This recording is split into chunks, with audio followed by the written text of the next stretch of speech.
எனக்கு வந்தவத்துல பின்னால் அடிக்கிறேன்னு சொன்னாலும் என்ன முல்லைத்தீவுல வந்து இப்படி பாலாடுற வேலைகளை யாரும் விடக்கூடாது. எனக்கு சதி திட்டங்களுக்கு முன்னா நான் ஒருத்தர் போயிருக்க மாட்டேன். ஒரு அமைச்சர் என்றதுக்கான மரியாதையை லேசாபடியிலாது இவர்கள் வந்து இப்படி அட்டகாசங்கள் செய்ய கூப்பிட்டு போட்டு அங்க அவற்ற பாதுகாவல 2 ஆக்கள்ல வந்து அடிச்சு போட்டு போறாண்டால் ஒருக்கா மாங்க வாப்பும் தேவையாண்டா இங்க. கடத்தொழில் அமைச்சரின் சாரதியினால் தாக்கப்பட்ட மீனவ சங்க தலைவரை இன்றைய தினம் நேரடியாக சென்று ரவிகரன் எம்பி அவர்கள் சந்தித்திருந்தார். அந்த சந்திப்பின் போது இடம்பெற்ற விடயங்களை இந்த காணொலியினூடாக அறிந்து கொள்ள முடியும். நீங்க வந்திருக்கீங்க, வாங்க ரோட்டை காட்டும் அப்படின்னு சொன்னா இந்த அளவை காட்டிக்கணும். 200 மீட்டர் என்ன சொன்னா அப்படிதான் அங்கால 200 மீட்டர் போட்டாச்சு, இங்க 200 மீட்டர் கிடக்கு. நாங்கள் அளந்து கொடுத்துருவோம், நீதியல் வளத்துக்கு கொடுத்துருக்கோம், 3 பேருக்கு கொடுத்துருக்கோம். அளந்து அவை வந்து அளந்துக்கணும் ரோட்டு. அது என்ன செய்யல 2 வருஷம் ஆச்சு. சரி, நீங்கள் வந்துருக்கீங்க, உங்க கூட அவைகளுக்கு சொல்லி செஞ்சு தரலாம், பிரச்சனை இல்லை. நீங்க அமைச்சர் தான், எங்களுக்கு இப்போ மற்ற எனக்கு தெரியும் அமைச்சர்.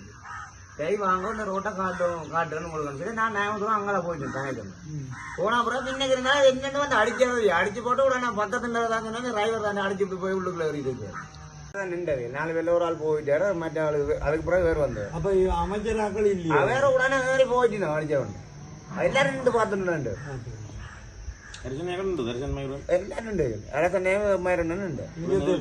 உடனே ஏறிட்டு மோட்டர் சைக்கிள் மட்டும் வருது. நான் அவரை போய் கூப்பிடுறேன், வேற கூப்பிடான்னு நீங்கள் இல்லைங்க அவள் வந்தே இல்லை. நீங்களாம் கூட்டி வந்து அடிச்சுட்டு போறீங்களா, என்ன காரணம்னு சொல்லிட்டு போவோம். 2 ஓட மோட்டர் சைக்கிள் வண்டி போட திருப்பி வேற தான் திருப்பி மோட்டர் சைக்கிள் கொடுத்து விட்டேன். ஒரு பிரச்சனை எங்களுக்கு வேண்டாம், நீங்க மோட்டர் சைக்கிள் என்னத்துக்கானே வந்து இப்படி ஒரு பிரச்சனை ஒரு தேவையில்லாம வந்துச்சு. இப்ப போயிட்டே கொடுத்துருக்கீங்கன்னா நாங்கள் அடிக்க போனதால திருப்பி தான் அடிச்சேன்னு சொல்லி நடந்தது. அப்படி கொடுத்துருக்கு.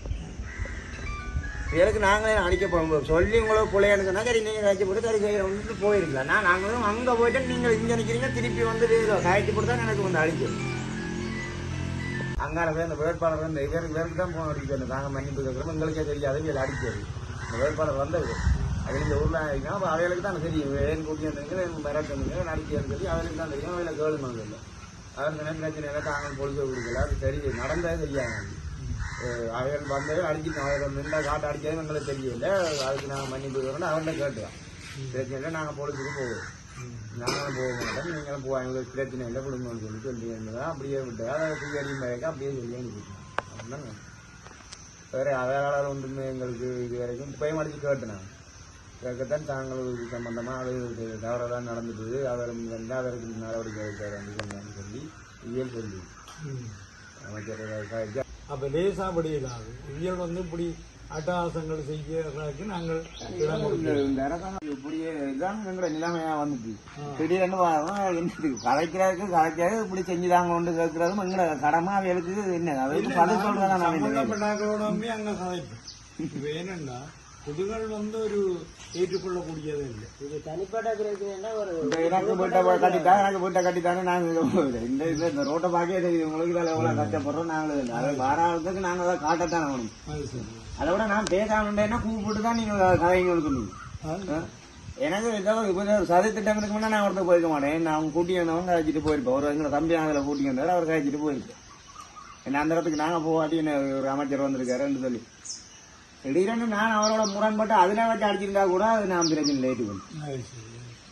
ரோட்டை நான் காட்ட வாங்கன்னு சொல்லி அவன் 25 மீட்டருக்கு மேலே போயிட்டேன் வாங்கன்னு. இவன் வந்து கொண்டு இருந்துட்டு இவன் அணிந்துட்டு முன்னுக்கு எனக்கு வந்தவத்தில் பின்னால் அடிக்கிறேன்னு சொன்னாலும் என்ன அவருக்கு நாங்கள் கதை அவன் நான் எவ்வளோ 25 மீட்டர் அங்கால நின்றதை எனக்கு அடிச்சேன்ட்டு போட்டுக்காரன்னு சொன்னேன். இப்போ பக்கத்தில் நின்றுருந்தேன் நான் கதைக்காம இதைத்தான் கேட்டேன். நீங்களும் அமைச்சர் நீங்கள் என்னென்ன தேவை என்னென்ன தேவை இல்லைன்றதை நான் கொடுத்துருக்கோம், ஃபுல்லாக கொடுத்துருக்கேன்.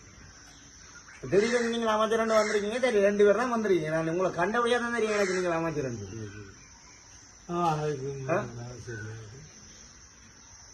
அப்போ சரி என்ன தெரியுமோ நான் டிவியில எல்லாம் பார்க்கலாம் பிரச்சனை. நீங்கள் தான் அமைச்சர் அமைச்சர் சொன்னா திடீர்னு வர சொன்னாப்பல நான் வந்தேன்னு சொல்லி தான் கலைச்சி போட்டு சரி வேற என்னத்துக்கு வந்து அடிச்சாரு அவருக்கு எதுவும் கலைச்சது பிள்ளையோ இல்லாட்டி அவரோட நாங்கள் என்ன காலில் விழுந்து கலைக்கணும்ன்றது எனக்கு தெரியும்.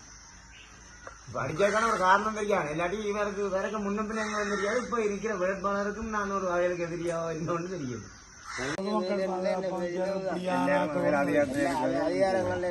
கூப்பிட்டு போட்டு அங்க அவற்ற பாதுகாவல 2 ஆக்கள்ல வந்து அடிச்சு போட்டு போறாண்டால் ஒருக்கா மாங்க வாப்பும் தேவையாண்டா இங்க.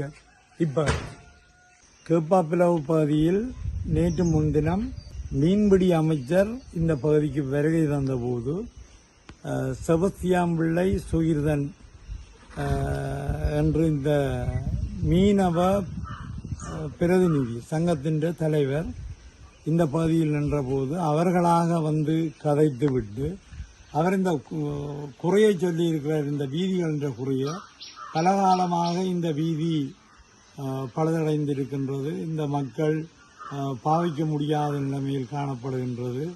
அப்படி இருக்க இந்த வீதியை செய்து தரணும் என்ற கோரிக்கையை அதுவும் அவர்கள் வந்து கேட்டதால சொல்லியிருக்கின்றார். அந்த நேரம் பார்த்து அவர் இன்னும் ஒன்று என்னென்றால் இந்த வீதியை செய்கிறேன் ஒவ்வொருத்தரும் வந்து இந்த பகுதிகளில் சொல்லி போட்டு போகிறதை ஒழிய செய்கிறே இல்லை என்ற கருத்தையும் சொல்லியிருக்கிறார். அவர் மீனவர் சங்கத்தின் தலைவர் இப்படியாக இருக்கிறார். கேப்பாப்பிலவு புலக்குடிப்பு மக்களின் வாழ்க்கை வரலாறுகள் தெரியாதவர்கள் என்று தான் சொல்லணும். இங்கே வந்து அட்டகாசப்படுத்தினார்கள். இந்த மக்கள் எப்படிப்பட்ட உஷாரான உறுதியான தமிழினம் சார்ந்து நிற்கிற மக்கள் என்றதையும் சம்பந்தப்பட்டவர்கள் புரிந்து கொள்ள வேண்டும். நிச்சயமாக அவர்கள் வந்து அவருடைய கையாட்கள், அதாவது அமைச்சருடைய கையாட்கள் அவருக்கு அடித்து போட்டு போகிற அளவுக்கு இங்கே கேப்பாப்பிலவு மக்கள் அந்த என்ன சோட போனவர்களோ அல்லது அடி வேண்டி கொண்டு இருக்கிறவர்களோ அல்ல. ஒரு அமைச்சர் என்றதுக்கான மரியாதையை கொடுத்துத்தான் அவர்கள் அந்த இடத்திலிருந்து பேசாமல் விட்டதாக சொல்லுகின்றார்கள். உடனடியாக நான் சம்பந்தப்பட்ட சுயதனுக்கு டெலிபோன் மூலம் தொடர்பு கொண்டு இந்த விடயங்களை கேட்டுட்டு நேரடியாக போய் அவரை சந்தித்து ஒரு ஆறுதல் கூற வேண்டும். ஆனால் உண்மையிலேயே இப்படிப்பட்ட அடாவடித்தனங்களோடு இங்கே வந்து சேட்டப்படியில்லாதன்றதை நானும் எச்சரிக்கையாக சொல்லி வைக்கிறேன். ஏனென்றால் இப்படி மக்களோட மக்களின் பிரதிநிதிகள் மக்களோட அணுக வேண்டுமே தவிர மக்களுடைய குறைகளை கதைக்க வேண்டுமே தவிர இப்படி வந்து ராங்கித்தனமாக சண்டித்தனம் காட்டி போட்டு போகிற அளவில் இருக்கக்கூடாதுன்றதை நான் இங்கே எச்சரிக்கையாக சொல்லி வைக்கிறேன். இது சம்பந்தப்பட்ட ஒரு விடயத்தை நான் மீன்பிடி அமைச்சரோடையும் அதுக்கு மேலே உள்ள ஆக்களோடையும் நான் பாராளுமன்றத்துக்கு 8ஆம் தேதி 9ஆம் தேதி இருக்கிற அமர்வுக்கு போய்க்கல நான் கதைப்பேன் என்றதையும் சொல்லி வைக்க விரும்புகிறேன். திரும்பவும் சொல்கிறேன், முல்லைத்தீவில் வந்து இப்படி பாலாடுற வேலைகளை யாரும் விடக்கூடாதுன்றதை சொல்லி வைக்க விரும்புகிறேன்.